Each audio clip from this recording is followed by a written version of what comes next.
best place for below average Star Wars.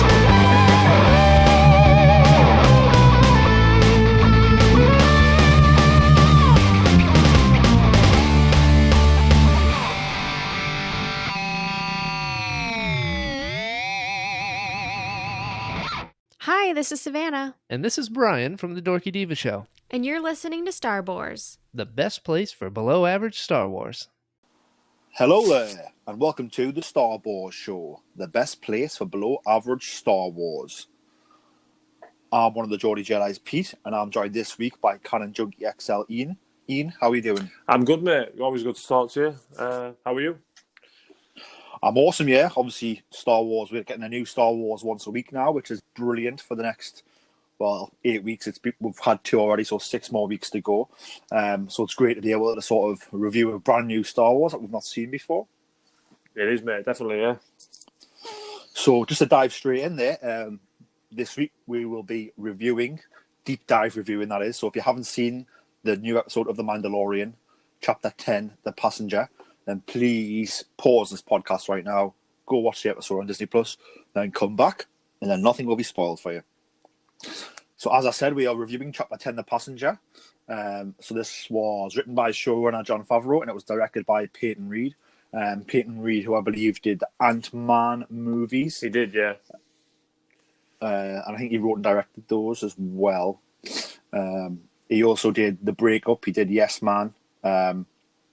He did Bring It On, if you're a fan of the cheerleading comedy from the year 2000. I'll be honest, I like Bring It On from years ago. When it came out, it got quite a cult following. Yeah. So yeah, from Bring It On to The Breakup, to Yes Man. He's worked with Jim Carrey, obviously. He replaced Edgar Wright doing the Ant-Man movies. I think when he was first announced it, I thought he was a very interesting choice, and I was really happy with the choice because we're going to get a very different voice, a very different direction for his episode. Which, after the episode's aired, I think it was fair to say that we did get that. Just this episode aired on November 6th. Returning cast was Amy Sedaris was back as Peli Motto. Misty Rosas played the Frog Lady, currently unnamed.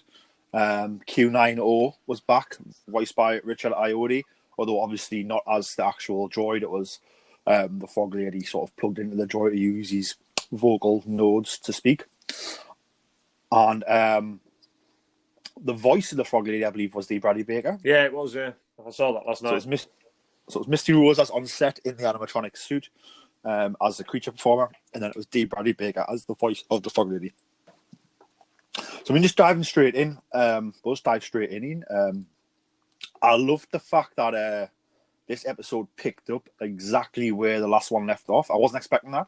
I didn't know what to expect going in because obviously we've just had the Boba Fett reveal in episode 9 in Chapter 9, The Marshal, and then this episode starts is it going to be in Mos Eisley? Is it going to be in space? What's going to happen? And then we start off straight away, and the Mando is still traveling from where we last seen him to head into Mos Eisley spaceport, which was good. I enjoyed that. It shocked us a bit. It felt very Last Jedi. How Last Jedi picks up sort of down exactly where, or overlaps exactly where the Force Awakens picked up. What were your thoughts on that? I really like this bit. Yeah, he's obviously on his speeder bike. He's obviously still got Boba Fett's armour, and he gets ambushed by these gangsters. I like there's a obviously it doesn't go well for these people. They set up a rope to when he's on his speeder to take him off. Baby Yoda goes flying, everything goes flying, and then he gets ambushed by these group of thugs. Did they say they were still after the child? I can't remember if they were still after. So I thought first, are these got tracking fobs and chasing after the bounty? Yeah. So possibly there were. I can't remember what they said. I can't remember if they were looking for the child or they're after his armour. I'm not quite sure. But he dispatches them pretty easily. And then they have the little alien, which is the alien. Well, I don't know if it's the same alien, but it's the same species from The Force Awakens, a T-Dor. Yeah, I mean, I was thinking there, obviously, I know that he manages to trade the child for the jetpack. So I'm assuming they're not there for the child explicitly. Oh, yeah. I would assume. Yeah, because he That's has the child. I don't Yeah, know he for does. sure. Yeah, because the Tito has the child. Well, he's holding the Yeah, knife to the child's throat. Really, it's quite scary. Yeah. Actually, it's quite a tense moment, and he's sort of like trying to trade with him. And he's like, "I'll give you the jetpack." Yeah. I knew that wasn't going to end well. As soon as he ran off with the jetpack, I'm like, here we go. Yeah, I was like, "Oh, well, we all know they've got those buttons on their wrist gauntlets." That sets him off. It sets the kid offline. Yeah. But yeah, I like the fact it was an alien we've seen in The Force Awakens, which is pretty cool.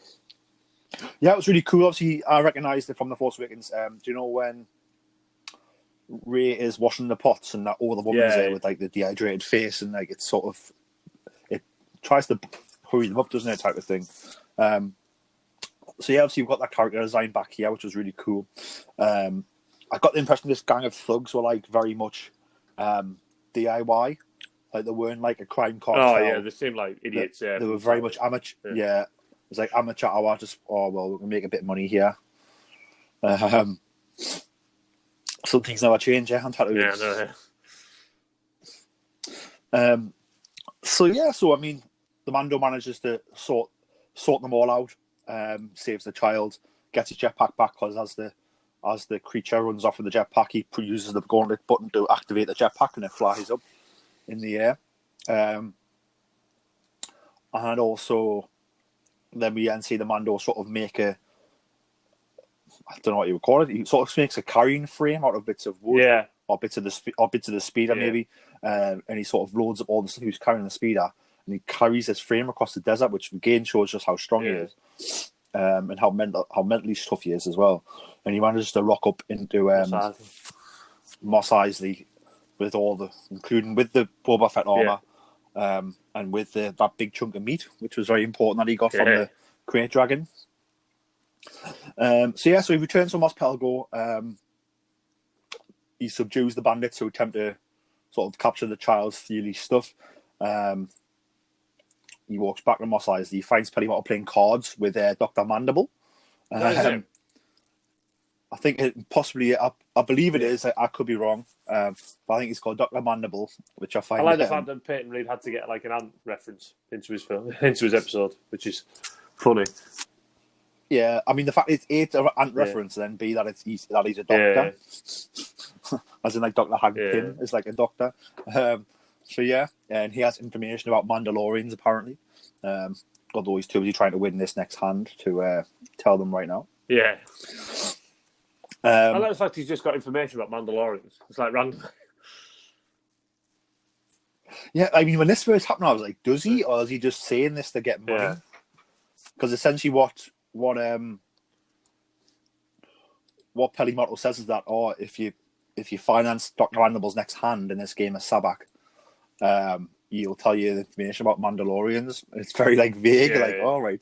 And then he pays for him, and then he gets beat anyway, which doesn't help. And you almost think that Pelimotto was like, knew she was going to win, so really wanted him to set it up. But there's a contact apparently who Dr. Mandible knows, which now we're talking about it. Obviously, we know that this frog lady turns up and that she has the information about the Mandalorians, or her husband does. So obviously, the frog lady. So, I mean, just to clarify, obviously, the Mandalorian must transport a passenger, the frog lady, to a moon called Trask. And that's where her husband is. And the husband's going to fertilize her eggs. The frog lady's carrying these sort of frog spawn egg type things in a Bacta tank, I believe. Something like a small Bacta tank. So it's important she gets there so these eggs can be fertilized to carry her family line, because it's going to die out, is what she says. So, I mean, maybe Dr. Mandible is like this frog lady's doctor on Tatooine. Maybe, yeah. Something like that, yeah. And like he's advised that these can't stay in the Bacta tank forever. You need to get them where you need to go. Yeah, like I said, she obviously needs to get to this moon called Trask, and obviously the Mando can't use hyperspace, so they have to. Yes. They have to crawl there because if he uses hyperspace, it'll destroy her eggs. I'm led to believe that's what was said. Yeah, so spawn are fragile and must be transported at sublight speed. Yeah, sublight, yeah, that's right. Despite the risk of being attacked by pirates. So sort of the Mando agrees to take the Frog Lady. I believe out of two things. I think part of it is he does want the information about the Mandalorians.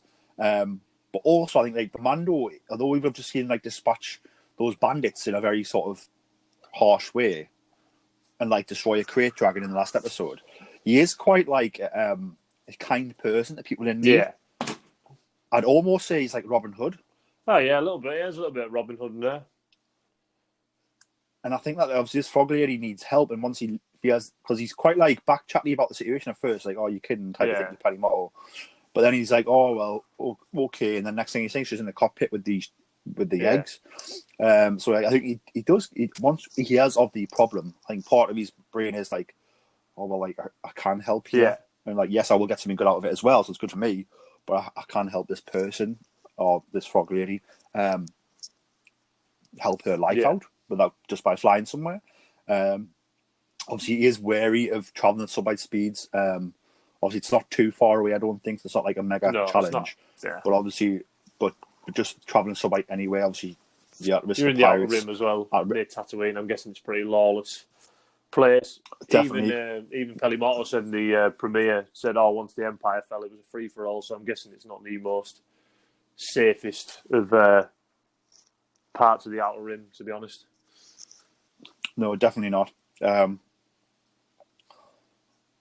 So on this journey, something really creepy happens. Well, I found really creepy. The child sort of is very curious about these eggs or frog spawns that are in this Bacta tank, and does take one out and eat one, which I found at first when I first saw it, I thought the joke was quite funny because it was like, we've seen the child eat baby frogs before, or not baby frogs, but eat like little frogs that he finds in the ground.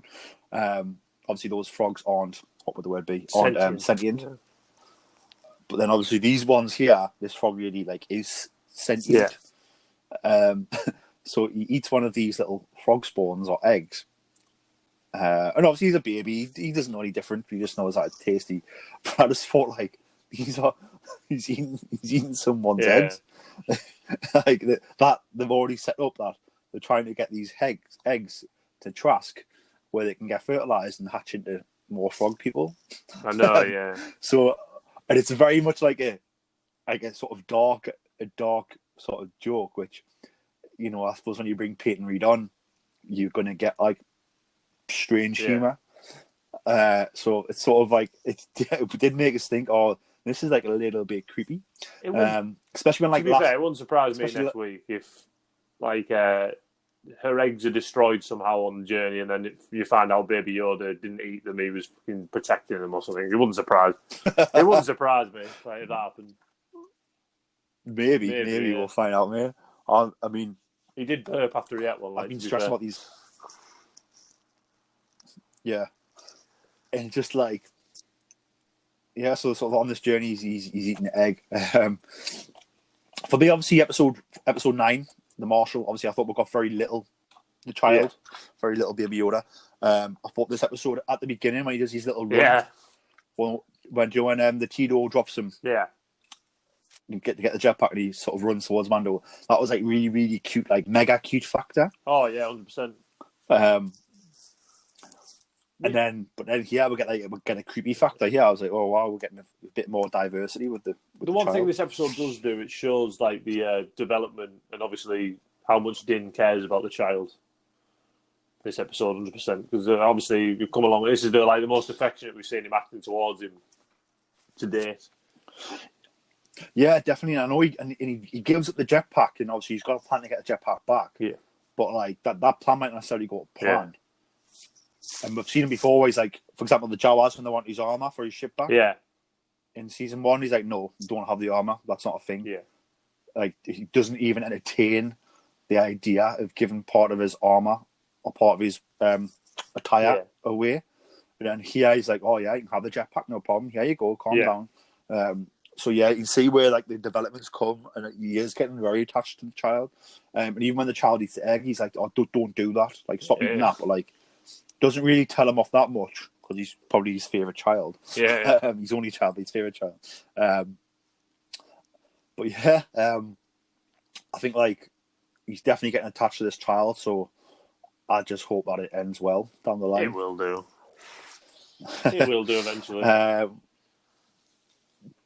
So yeah, so they're traveling so by speed, and they come across the New Republic X-wings. Cool. New Republic X-wings would be T-65. At this point in the correct? timeline, I think they're still T-65s. Yeah. T-65s, and one is piloted by Dave Filoni, who is his character, his returning character from season 1, and it's special guest stars the other X-wing, isn't it? Do you know who that is? No idea. I can find out. I'll just find out. I thought I recognised him, but then I thought, no, I didn't. I think he's been in like some comedy shows in America, maybe. I know he's like a die-hard Star Wars fan. Apparently. Just having a look now, mate. It's on the old IMDb.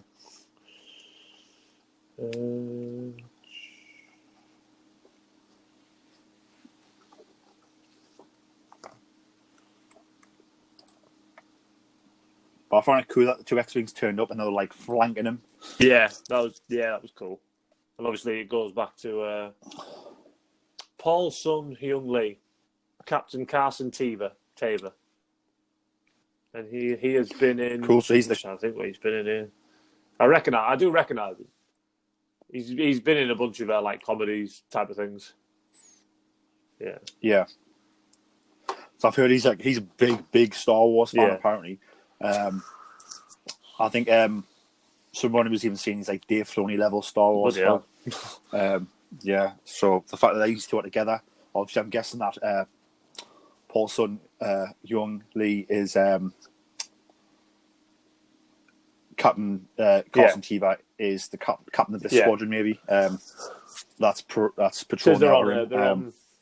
They're looking for Imperial holdouts. That's what they're doing. That's what it says they're doing in the episode. They're obviously looking for Imperial holdouts that are hiding in the Outer Rim. So it's still 5 years after. So there's still, obviously there is, because Moff Gideon's there. But they still think of them as much as a threat to go looking for him. Yeah, I'm guessing the Mandalorian 2, am I right in assuming that the Battle of Jakku has already happened? Sorry, mate, was that the Battle of... I think that's like 2 years after, isn't it? The Battle of Jakku? Yeah. That is a year that after like Endor. 2 years after Return of the Jedi, wouldn't it? So it's like 3 years before this. That's a year after Endor. Right, okay, awesome. So yes, that's already happened. So I mean, maybe obviously the high-ranking Imperials who are part of the Emperor's contingency plan have gone into the unknown regions.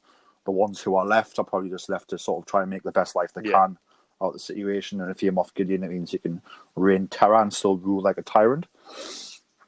So obviously, and I bet there's more like him as well. Oh yeah, 100%. So the New Republic obviously do need to be patrolling. So yeah, I love the fact that these X-wings come in and like flank them first, and then asking for his transponder details on. I think his transponder's obviously turned off, and he's trying to claim that because of the age of the ship that it doesn't need to have one. It's pre-Empire. And essentially they say, oh yeah, that's no longer the case anymore. So there's been some new legislation passed in the New Republic to do with ship identification. bit politics there. We love politics in Star Wars. To which Mando's sort of playing around with the fact he can't get it online. Yeah, he's trying to this is quite a tense like back and forth. I thought they were both very calm, but like Mando sort of trying to wing it, trying to get out of the situation, and they keep coming back.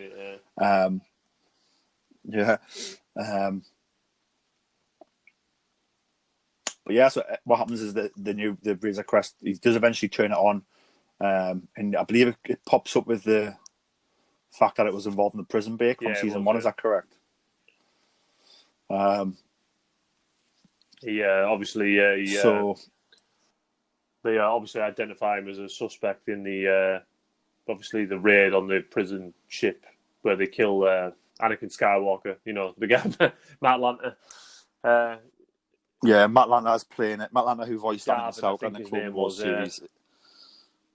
is playing like the New Republic. Yeah.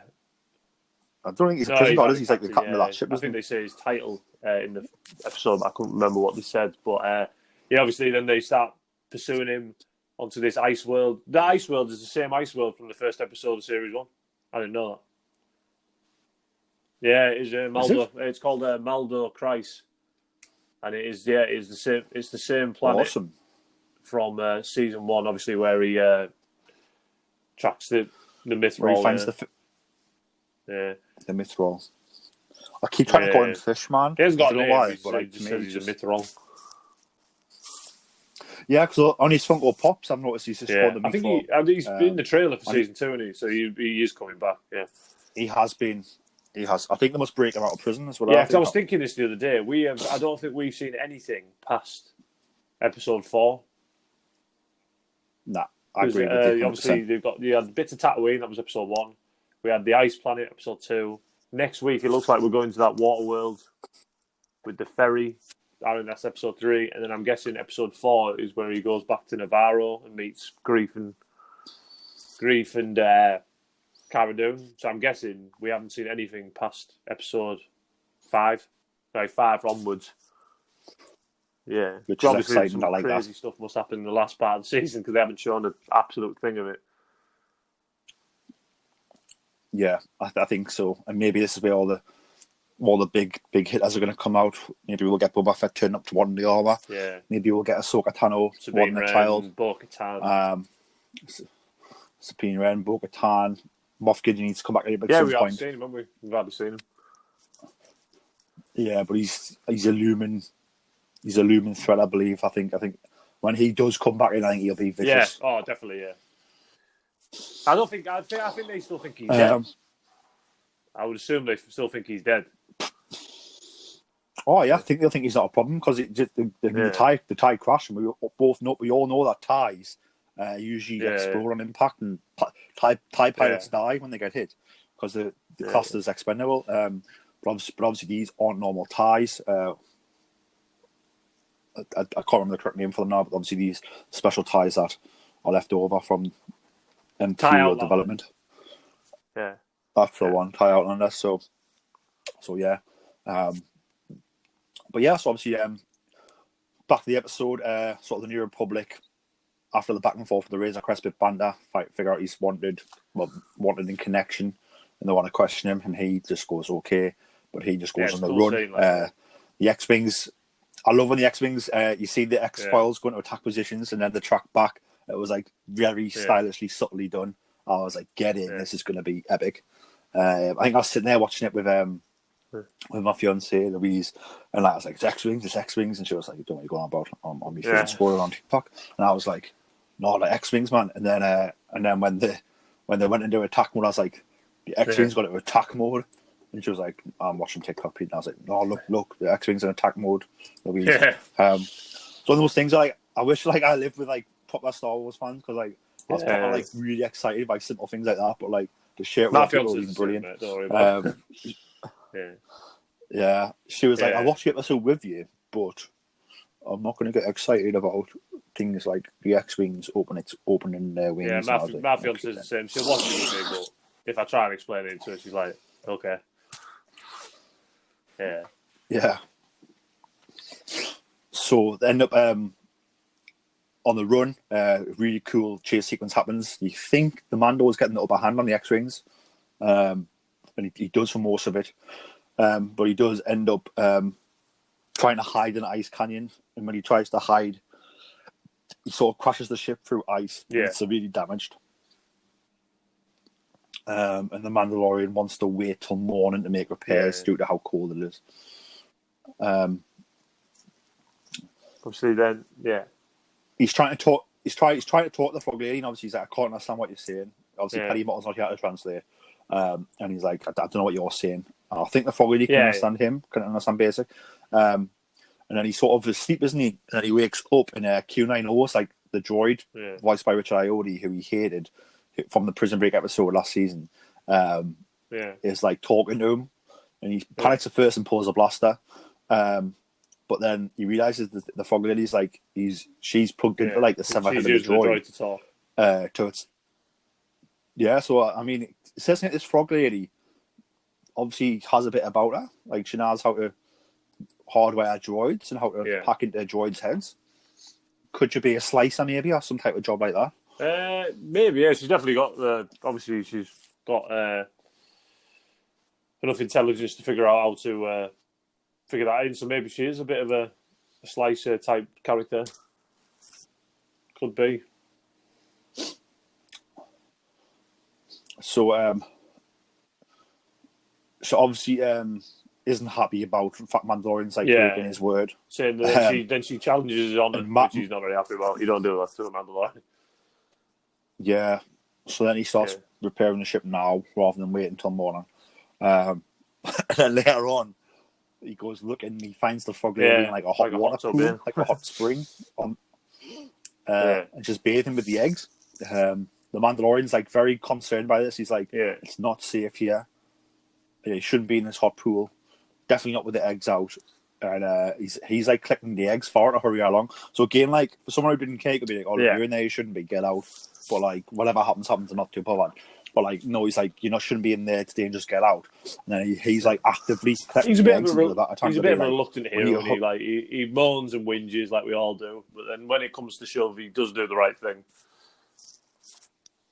Yeah, it reminds me of Han Solo quite a bit from A New Hope. I think like that sort of like doesn't want to be seen to be the hero because he likes the look of being a scoundrel, and if you're not relied upon, then you can't do things wrong, I suppose. But really deep down, he does care. So he's trying to gather these eggs up. I think the child eats another egg out of this pool. So a hot egg. And then obviously Baby Yoda goes over to these other eggs. Yeah, Mandalorian tells him off, and then the child wanders over and these other eggs that look like dinosaur eggs in the cave. And there's a lot of them. And I was like, I hate spiders as well. I hate them. So well, I didn't think it would be spiders at the time. Something's going to come out of these. I was like, the baby's going to eat one, and then like it's going to kick off because the mom's going to rock up and be like, "You did," and maybe it'd be a lesson for the child, like not eat eggs. There was a shot in the trailer where he's repairing the Razor Crest. Obviously, in this episode, and there's a dead spider on the hull of the Razor Crest. So I knew what was coming. I hate spiders. Right, so much. Yeah, I mean, I'm not the biggest fan of them. But yeah, obviously the child sort of eats it, and then the nearby eggs sort of hatch in a sort of like a horror movie style shot. There's these eggs around them sort of crack open, and soon the cave is filled with white spiders of various sizes. Ice spiders, the species called apparently. Yeah.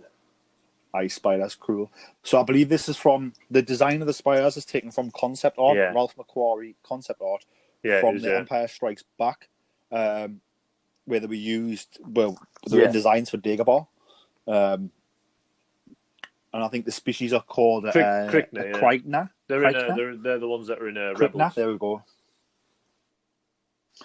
Yeah, they're in the episode of Rebels.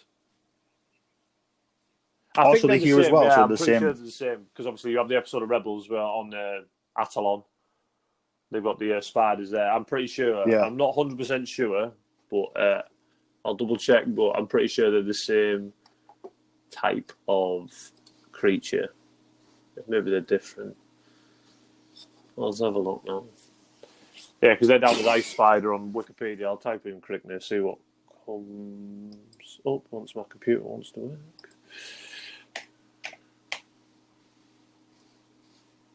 I don't know how you spell Krykna. Be interesting if they're like.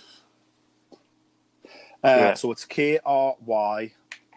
Krykna. No, apparently they're two different species. Yeah, the Krykna is native to Atalon, apparently. There you go. There we go. Cool. So these are very similar. Yeah. It's great to see how like Ralph. I mean, we've talked about quite a few times how like Ralph's artwork still influences Star Wars today, and like I said, the amount of unused patents that are probably in the Lucasfilm archives that even Lucasfilm haven't even publicised, like they haven't been photographed. So there's probably enough there to last forever going forward with Star Wars. which is cool. Keeps that design For the design old aesthetic team, the at least, same yeah. going forward For forever. for that timeline, yeah. Yeah, definitely. So they get chased by the cluster of spiders, and a giant spider is also like on the upper level, trying to break through to get them. On the run, Mando was like trying to blast them with these blasters. The small ones are getting dealt with all right, but like this big one is like the blaster fire's not really doing much from his little blaster pistol. So they're on the run. They finally get back to the ship, but the spiders surround the ship. So Mando manages to lock them in the cockpit and tries to take off, and then obviously the big, massive spider cracks through the ice and jumps on top of the ship, and then you think, oh. And then obviously you see blaster fire from the side. You're like, who's this? I was thinking, is this Mandalorians? But no, it's obviously Trapper Wolf and Captain Teva from earlier. They've obviously been looking for the Mandalorian on this planet. They've obviously found him, and they're obviously using their X-wings to blast the spider. And then obviously they use their blaster rifles they have in their X-wing to take care of the little ones, and obviously save the Mando. Yeah, so I mean, just before this happens, we do get like a little spider climbs on the child's head, and it's like quite scary. And then we see that the frog lady shoots it with a tiny blaster.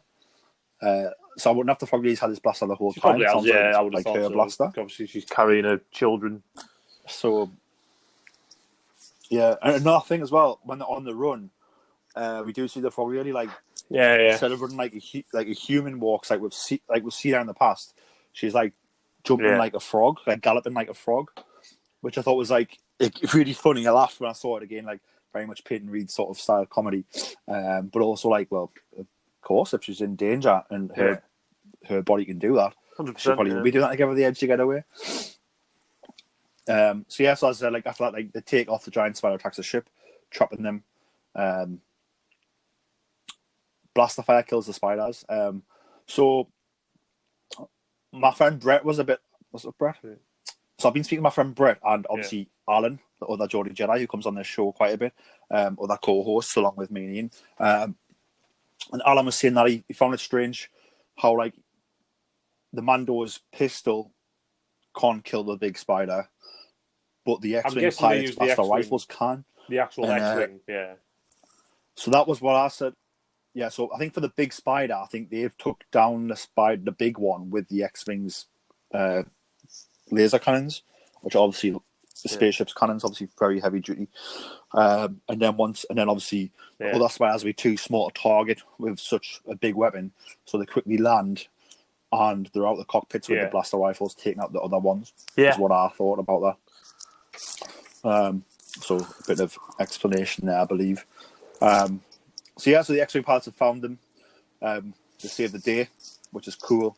Bad news is that there's an arrest warrant on the Mandalorian for freeing a dangerous prisoner, which is from season 1. They also note that the Mandalorian confined 3 other criminals and defended the prison guard. So they've got all that on record. So these 2 guys in particular, they tell him to get his transport. Overlook the incident. They do tell him that. I'm guessing that'll come back in a way. Later on, and maybe if the Mando's in trouble in by the end of the season, maybe these X-wing pilots come in and help him. Possibly, I mean, the Mandalorian asked for help, but they leave, warning him next time they might vaporize his ship, tell them to repair the transponder, but they're not going to repair the ship. So the Mando ends up finishing the repairs himself. As much as he repairs the cockpit, essentially. That's the bit he can pressurize. And the severely damaged ship continues the journey. Trask. Obviously, I think that... go on, man. So that... So that's shot in the trailer where it's like limping that must be through where space, episode 3 takes and it's off, like, or the air door. I would have thought where it's where all the doors are open. Obviously, we see at the end of this episode where it's like it's flying very, very damaged, and it's like limping to the next planet, which I'm hoping is Trask. I'm hoping they manage to get straight there. Might be like the opening shot of the next episode of them limping to Trask, and obviously this is where we take up next week. I read the description for chapter 11 the other day. I can't remember what it said. It did say something about unexpected allies. Something on my profile. I retweeted them. Something. So, All right, so uh, just while looking for that, obviously, so Yeah. the passenger and the Mandalorian fall asleep, and the child is somehow sneaking another egg yeah. out of the back of the tank, which he happily Yeah. gulps down to end the episode. So again, he's being a little Yeah. creepy, and he hasn't learned his lesson from eating eggs, which he should have learned when he ate that spider egg. Yeah. He should have learned, so that pissed off all the spiders. Let's not Yeah. eat these frog eggs because it piss off all the frogs. And if they go to Trask and it's Yeah. full of frogs, frog people Well, might don't be even more invent trouble. somebody, You never know. Kick off with a bunch of sentient frogs. Yeah. We'll see how fast they are. But yeah, obviously then I'm guessing it'll take up next week with chapter 11, which says the Mandalorian braves hive seas and meets unexpected allies. So I think I already know Sasha Banks is in this episode. Yeah, so if the water planet Yeah. that was seen in the trailer is Trask, which would make sense, being the frog people. I think we saw it in the trailer. I think we saw it in the trailer people walking Then around I would with imagine- backpacks on. I'm pretty sure we did. Yeah, so if that's Trask, that's where Sasha Banks is at the harbour. So maybe Sasha Banks is the ally. I tend to lean towards she might be a villain. Because they were talking about Jedi in the trailer when she pans over to her and then she disappeared. I tend to think she could be a villain. Yeah. Yeah, I mean, I think that's Might what be that all was misdirect. designed for. But like that voice from the lens could have nothing to do with that obviously, scene. yeah, Do you know what I mean? They season just one. put it together. I mean, I find like the hood Sasha Banks wearing reminds me of like a few different things, but like it did remind me also of the hood Sasha Banks wears in the trailer scene, which she'll be wearing in this next episode, chapter 11. Reminds me of the hoods that the Mandalorians wear over their helmets in the Clone Wars finale arc. So if she's one of them, she might be an ally, but who knows? Who knows what she is? She could be one of Moff Gideon's spies. That's She what I could be an thought, acolyte of Acolytes of the the Beyond. Beyond. Is it the Beyond they're called? They're from the Aftermath trilogy, which is basically a cult that worships Darksiders, and there's like it's like the Cobb Van thing. There's 3 interludes in the Aftermath trilogy where you find out more about them and what they want.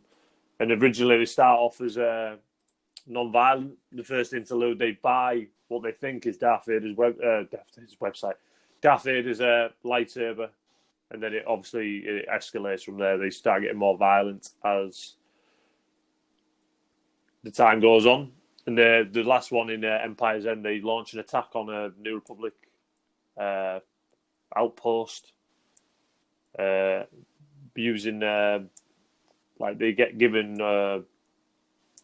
dark side artifacts. One gets given a mask, an ancient Sith mask. One gets given a lightsaber. And these masks possess people. Obviously, we've seen that in the canon with what's his name? I can't remember his name. The Sith Lord with his mask. Yeah. So we've obviously seen that. Whether that'll be a case or whether she could be a Mandalorian. Obviously, apparently there's Mandalorians on this planet. This is why he's going there. So I wonder we could see next week whether we see a Bo-Katan, we see a Sabine Wren, we see someone, possibly. Yeah. Possibly, At this yeah. point, It's if gonna be Cobb Vanth exciting. can show up, then anyone can show up. Definitely, mate. Definitely. So that brings us into the episode. What were your favourite parts of this episode? X-wing chase. I thought that was cool. I like the. Trying to think now. I like the taking down the idiot bounty hunters on. I don't know if they're bounty hunters, but the idiots who tried to rob the Mando on Tatooine. I thought that was pretty cool. I hate spiders. I thought they were really. I think they look great, but I just don't like spiders, so I didn't like that part. What did you like, mate? Yeah, so I love the X-Wings. I love the New Republic element. I love getting like little bits of. I like how we get little bits of story about what's happening in the galaxy. It's not like full on because the story's about the Mandalorian, not about that. But we get moments like this that fill us in on sort of what the New Republic's doing, where it is. which is cool. Obviously, it's very subtle and ties into the wider galaxy, which is awesome. The spiders I thought were creepy, but I thought they looked brilliant, and all the different sizes of them as well added to that chase sequence. It was very, very scary. I thought the child eating the actual eggs was scary, like quite creepy in itself. I'm trying to think. I love the opening of like how these thugs were like attacking him still on Tatooine before he got to Mos Eisley.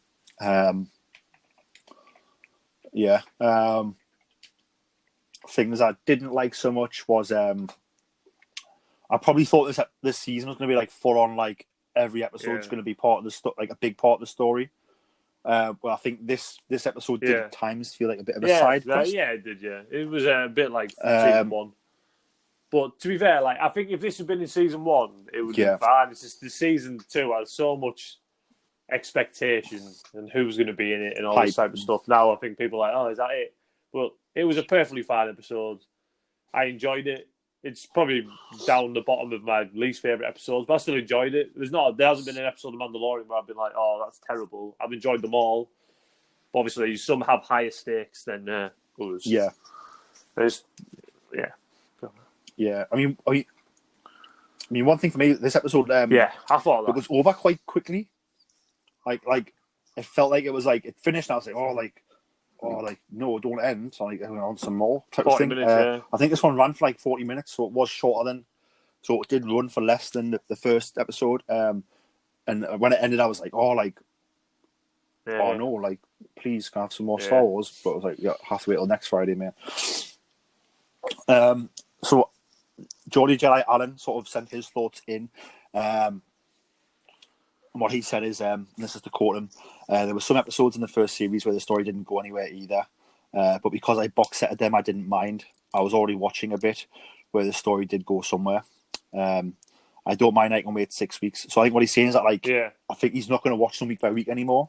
I think Alan's going to wait for the next 6 episodes to go up, and then he's going to like binge it.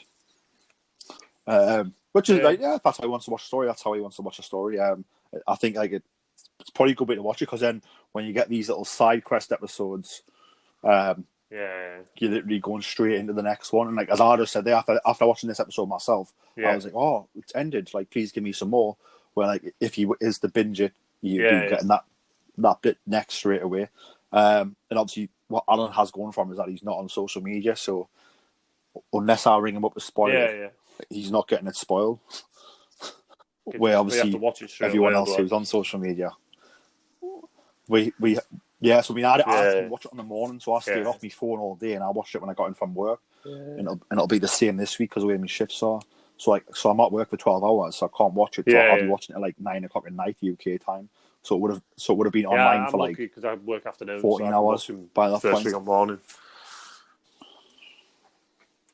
Yeah, but I think the good thing is, depending on what happens with my shifts, because my shifts will probably change for like Christmas shifts, but as it stands at the minute, I'll be off for the run-in at the end. Yeah, I'm off for this season. Which will be I'm worth off for the second, the last episode, and the last episode I've got time off work, so I'll be off for that.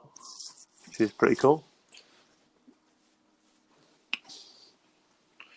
No, definitely. Good, man. Any other thoughts about the episode? Obviously, it was a short episode, a bit more condensed. Obviously, last week was a much bigger discussion because there was all sorts of stuff to talk about.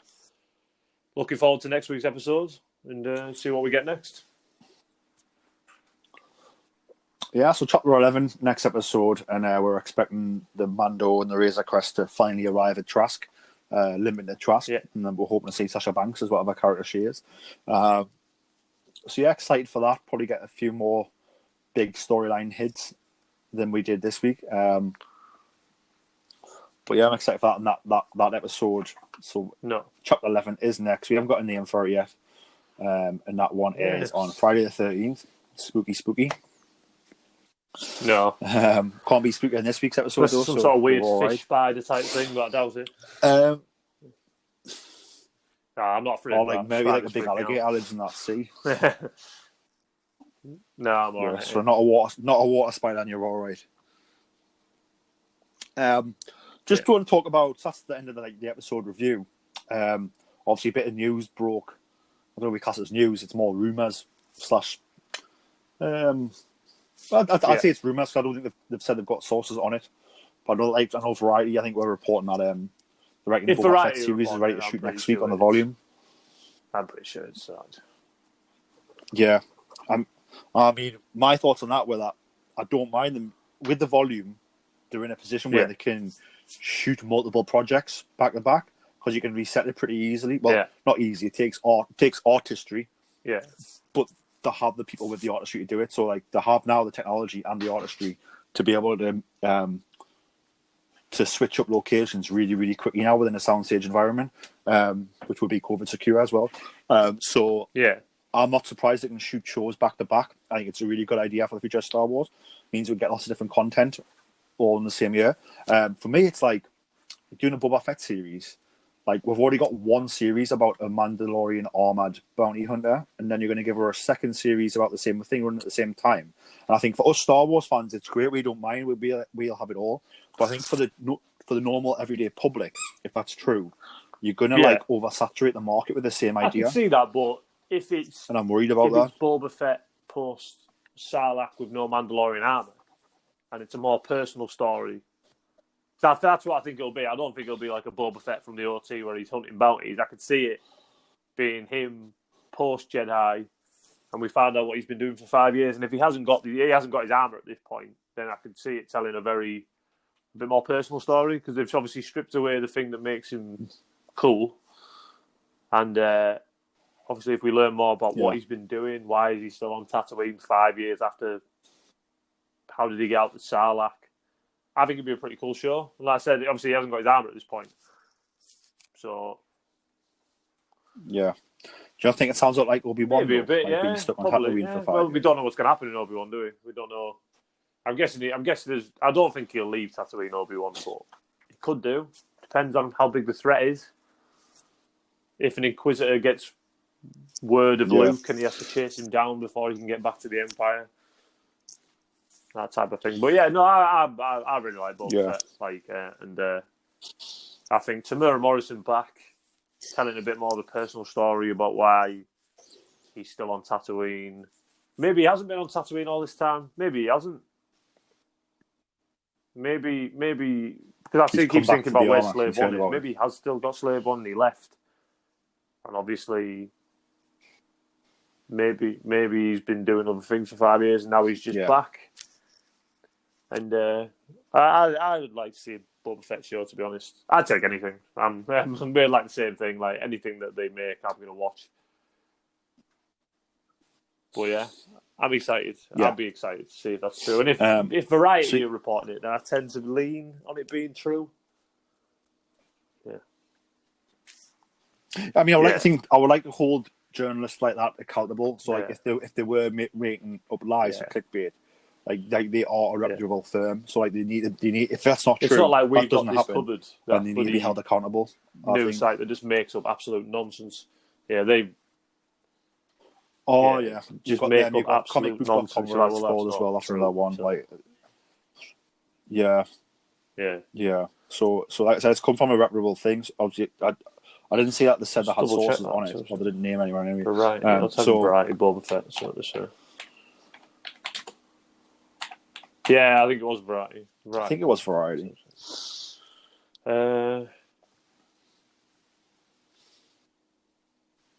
Deadline? 4 days ago. Was it Deadline who did it? Deadline are pretty reputable.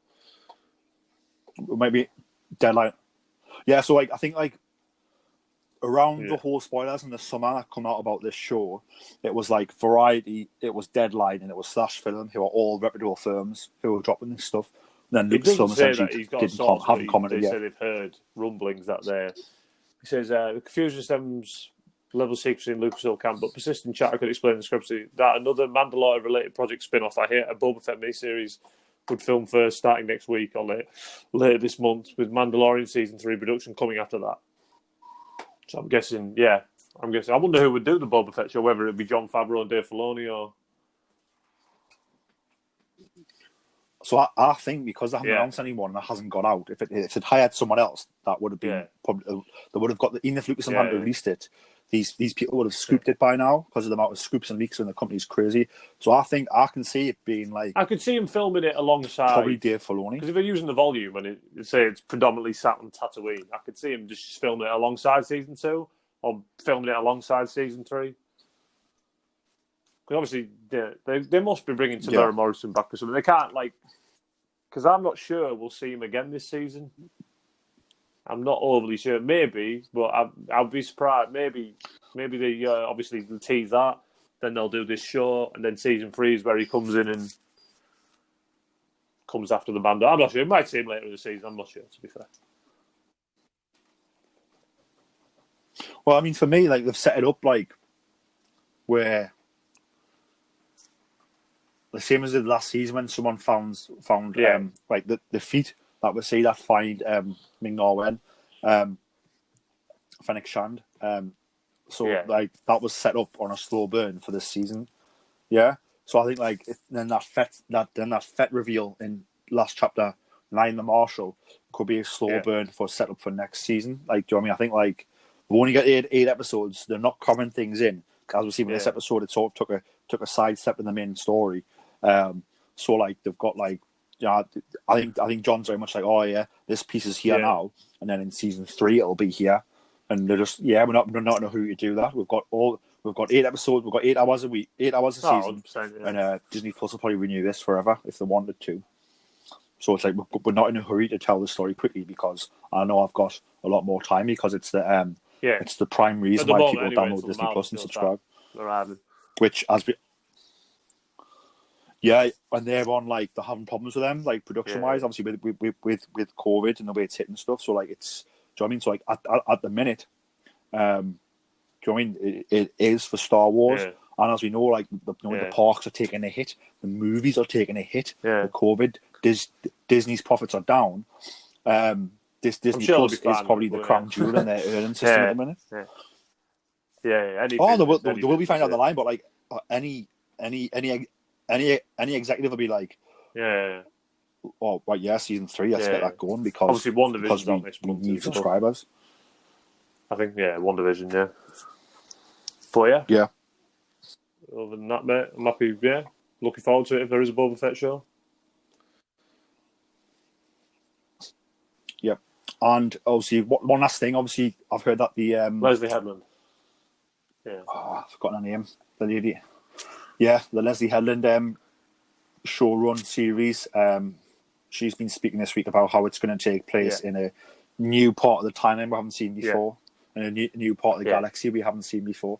Very vague, but also cool. I mean, if that's true, I would like to think it would mean that we're getting something like that before the prequels. Yeah, definitely. Yeah, well, it has to be. Yeah, after the sequels. If it's set in a new part of the timeline, it must be either before or after.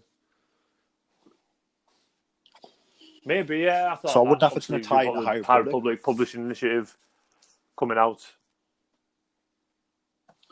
So they put a lot of marketing, a lot of money in this High Republic Initiative for all the publishing elements of it, the trailers they've done, the roundtables they've done. Do you know what I mean? To get all the different publishers on board for the whole publishing initiative is expensive. To hire that many writers to work on one project's expensive. So they are putting a lot of money, a lot of resource into this idea. And then for me, you make money that way, yes, but but where you make your most money, your most capital is on the product that goes on the screen. So for me, I don't see why there wouldn't be development elements of it to go either in the cinema or onto Disney Plus. So we don't know what it is, but I'd like to think it's High Republic. That'd be really cool. Again, it's something to watch along while you're reading along. All these things fitting together into one beautiful puzzle. On hand-to-hand combat as well, like martial arts. I saw that quote as well. Yeah, so that's quite cool. Being a lot more like a sort of a ferocious style show the way it's shot. I mean, hand-to-hand combat is that's what is it Terakasi uses in Solo. Martial art. Yeah, so obviously type of martial arts within Star Wars, a sort of a martial arts style, not a religion, but a martial arts. What's the word? Style, yeah. So maybe we're going to get like something like Yeah. that. Very, very cool. If you had to bet on it taking place before the prequels, which is sort of High Republic era, or you had to bet on it be taking place after the sequels, sort of after the fall of the First Order, before the where would you prequels. put your money? I think they're not going to touch after the sequels for a long time, to be honest. Yeah, I agree. I would do the same thing. I think Yeah. I'm probably looking at 10 years before they start touching that. Yeah. I reckon 5 years within storybooks. Yeah. And then 10 years before we get anything Yeah, definitely. filmed then. One last thing from me before we wrap up. If you go to Element Skateboarding Company, have got a collaboration with Star Wars. It's Mandalorian. Loads of awesome long sleeve t-shirts, awesome hoodies, awesome short sleeve t-shirts. There's an awesome Mandalorian backpack, and there's an awesome skateboard deck and some socks as well. It's a little bit pricey. I know Element Skateboards is it's a skateboarding brand, so it is like good quality. But like some of the stuff looks awesome. So if you like cool Star Wars merchandise that you like to wear, definitely check that out. I pre-ordered 2 of the t-shirts last night. 2 of the long sleeve ones. So yeah, definitely check that out. How about yourself? Not anything at the moment. Star Wars merchandise lately? I pre-ordered that anything? Mandalorian Black Series helmet they brought out yesterday. I pre-ordered that. But other than that, mate, no, nothing. Yeah. Yeah. I mean, got the Kylo Ren I one don't from collect Black Series. buckets. I've stayed away from it. Yeah, Yeah. so I've never really had it. I've never really wanted to buy them. I mean, but I must admit, I saw that post yesterday. I think it was on Yak Face, of the Mando one, and like, how I was in bed when I seen it. And, like, I turned to Louise. I went, I know that's a bit tempting, that, you know. She was like, what do you mean we can collect helmets? And I was like, well, I know I don't. So But Star like, Action this one figures, looks mate. like 99 quid. looks Xavi pretty for cool. 120, so. Well, there you go, mate. So anybody who wants to save that 20 quid, get yourself to StarActionFigures.com. I'm on Twitter, awesome. mate, Ian, where can the people find you on social media? On Instagram as well. Yeah. Brilliant I stuff. go in and Brilliant out. stuff. I know you're back on Instagram posting quite a bit, so it's good to have you back on there. Yeah. Yeah, no, you've been posting some good stuff. Obviously, some good canon content about crate dragons and all different types of stuff. Lots of information I found useful when I was scrolling the other day. So anybody who's after awesome little story tidbits and canon tidbits, should definitely check them out. No, I'm all right, mate. Awesome. Any last thoughts about anything Star Wars related, mate? Before we came on the air, I said to you, I'm just on alert because I'm waiting for my new Xbox to get delivered. So,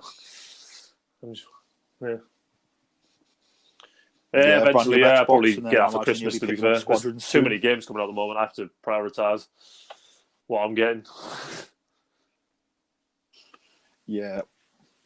I mean, I've just had a promotion at work, so like, I'm like really, I got it around the same time as Squadrons come out, so like, I've not had time, so I've not picked it up to play because I don't have time to play anything. But I'm hoping to maybe get a Black Friday deal on Squadrons, so I'm hoping. What's it called? Yeah, the store, like the online store. You got an Xbox, haven't you? Yeah, that's right. Yeah. So I'm PlayStation 4. Yeah, it does. Yeah, because I said, but I imagine the deal they've will just cost announced both. Game Pass that EA Play is going on to Game Pass, so you get all like the free trials. So I'll have a free trial of Squadrons anyway when I open my Xbox. So that's pretty cool. Yeah. Awesome. You have to try and give it a trial for it, and then when we record next week, 100%. Maybe get your thoughts on what the demo was like. Awesome. So like I said, basically on Friday, the 13th is when Chapter 11 airs, and me and Ian will be back next week, probably around Tuesday or Wednesday, hopefully to review it for everyone. No problem, mate. Thank you very much for joining us, Ian. Been a pleasure as always. And thanks everybody. Please follow us on Twitter at BoresStar. That's at BoresStar. And on Instagram and Facebook at Star Wars Podcast. You can also reach us on email at starwarspodcast@gmail.com. The Star Wars Show can be found on Spotify, Apple Podcasts, Anchor, and wherever podcasts can be found. Please give us a like, subscribe, and don't forget to leave a 5-star review. May the Force be with you.